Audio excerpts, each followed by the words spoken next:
from Angel Broking joins us, as does one caller. Funny, my first question is what the caller has. So let me go straight away to the caller and toss that question to you.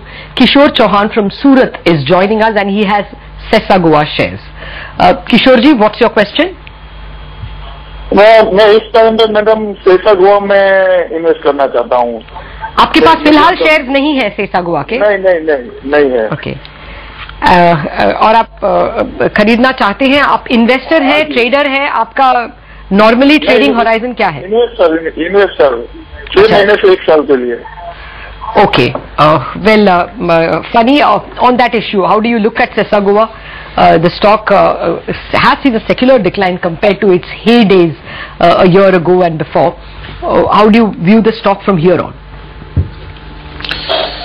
See, I think this Supreme Court order on lifting of ban on export of iron ore from Karnataka could not have come at a better time, especially when you see international iron ore prices at multi-year highs.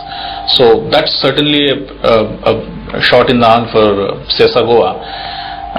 But I think having said that, one needs to also take into consideration the recent budget proposal, which actually tweaks the excise duty on iron ore fines, which is the main export item as far as iron ore is concerned. And when you take that into consideration and the prevailing iron ore prices in China and those that are in India, I think the benefit to a great extent gets neutralized. So while I think the initial run-up has happened in Sesa Goa, I think the going from here on will be much more muted. So I would advise the investor to hold his horses and wait for a correction to a level of 280 or 290 and then buy with a 1-year target of 350 or 360, because I think the initial juice has already been squeezed in this rally from 280 to 320, and from here on one can only expect some kind of a correction. Okay. Kishore ji, आपने expert को सुन लिया. He believes that for the near term जो gains आने हैं वो आ चुके. अगर आपको और gains चाहिए तो आपको थोड़ा इंतजार करना पड़ेगा. कोई dip में 280, 300 के dip में आप खरीद सकते हैं and perhaps then you will be lucky. Okay, Kishore, thanks a lot. But I just want to scratch the point a little more with you, Funny. The tendency of Vedanta to use Sesa as Sesa's free cash to even buy Kane if that deal does happen.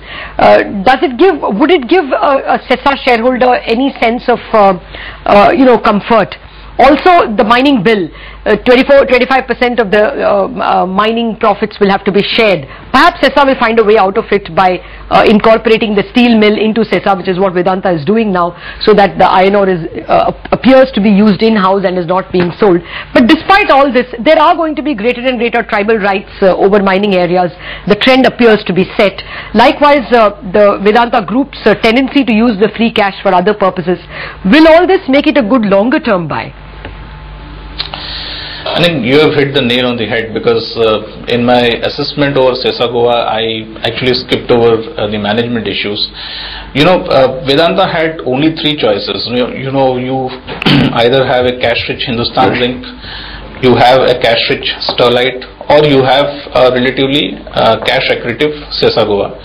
Now you have a government as a very proactive shareholder in Hindustan Zinc, and to that extent I think it becomes difficult to use that free cash into any of the other acquisitions.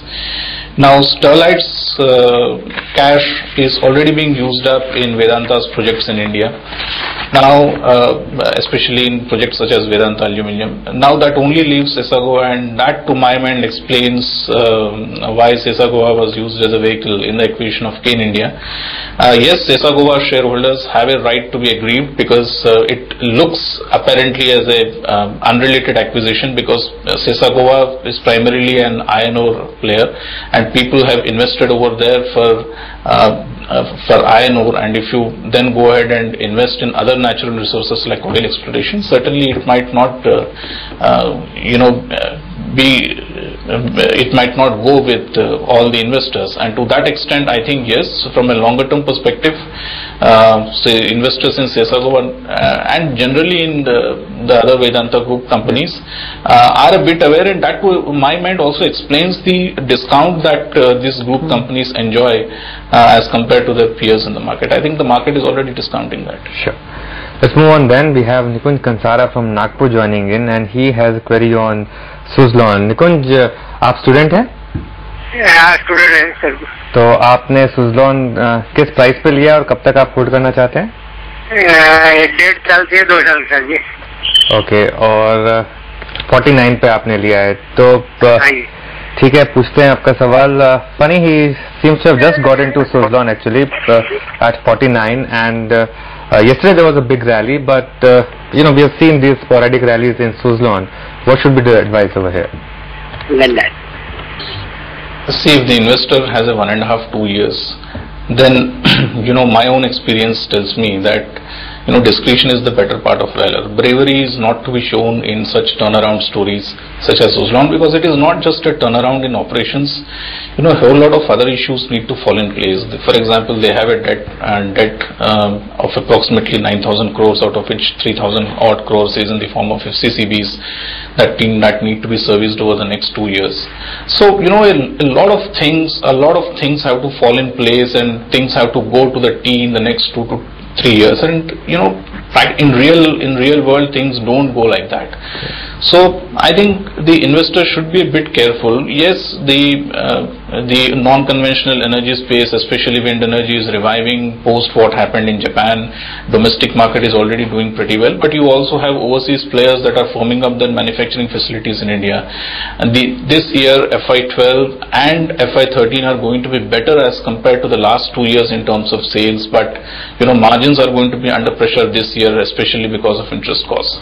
So I think considering all this, and you also have an RE Power acquisition which the company is aiming to go to 100% there for migrating technology. I think considering all this, if you have that kind of a horizon, I think the investor will be well served to go into sectors and companies that have relatively cleaner growth trajectories, such as a banking or a large infra conglomerate like an L&T.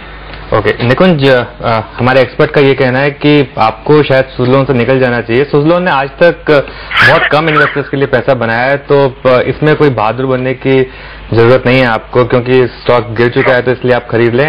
आप वैसे profit पे हैं, करीब 6-7 हजार का profit है, तो guest की एडवाइस ये है कि आप शायद सुजलॉन से निकल जाएं और शायद L&T या किसी बैंकिंग स्टॉक में अगर पैसा लगाएं तो वो 1 से 2 साल के लिए वो आपके लिए ज्यादा अच्छा रहेगा। सर ये पुंजलोड कैसा, पुंजलोड पे Funny, have you studied Punj Lloyd? While talking about infrastructure, but again, not a stock which has rewarded shareholders. Yeah, again, Punj Lloyd is not the kind of stock that, again, I think the investor is going by the kind of corrections that these stocks have gone in for. Punj Lloyd is one of those cases, and that is best avoided because that also has a lot of headwinds to face. Sure. निकुंज, आप फिर वही गलती कर रहे हैं कि stock काफी गिरा है, तो इसके लिए आप सोच रहे हैं। अगर आपको करना ही है तो L&T में इन्वेस्ट करिए, ये कैश की एडवाइस है।